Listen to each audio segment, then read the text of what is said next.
बताएं, रावलपिंडी होली फैमिली अस्पताल के मुलाजमीन अस्पताल का सरकारी सामान चोरी करने में मुलविस निकले। मुलजिमान शहबाज आलम साथी के हमरा शोबा नेफ्रोलॉजी से सामान चोरी करते हुए पकड़े गए हैं।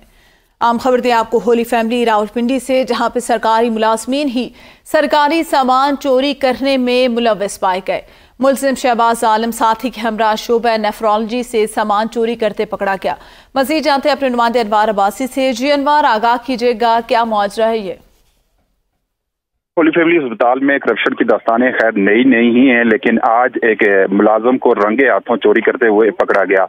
होली फैमिली अस्पताल के मुलाजम अस्पताल से सरकारी सामान काफी अरसे से चोरी कर रहे हैं, लेकिन आज मुलजिम शहबाज आलम साथी के हमरा शोबा नेफ्रोलॉजी से सामान चोरी करते हुए पकड़ा गया। मुलजिम शहबाज और काशिफ सरवर के कब्जे से एसी के आउटर्स बरामद कर लिए गए। मुलजमान को होली फैमिली अस्पताल के सिक्योरिटी अमले ने पुलिस की तहवील में दे दिया और इसके अलावा मुलजिम काशिफ आलम रावलपिंडी के होली फैमिली अस्पताल में बतौर सैनिटरी वर्कर भी तैनात था। इससे कबल भी अस्पताल के एक सीनियर डॉक्टर के खिलाफ भी एंटी करप्शन में एसी चोरी के इंक्वायरी हो रही है और इस तरह यहाँ पर ये करप्शन की काफी इस तरह की स्टोरी सामने आ रही हैं और अस्पताल इंतजामिया की जानब से जो आंखें बंद कर रखी गई हैं, इससे अस्पताल में करप्शन जो है वो रोज रोज जोर पकती जा रही है और आज एक शख्स जो सैनिटरी वर्कर था उसे रंगे हाथों पकड़ लिया गया है। जी सही, बहुत शुक्रिया अनवार अब्बासी आगाह करने के लिए।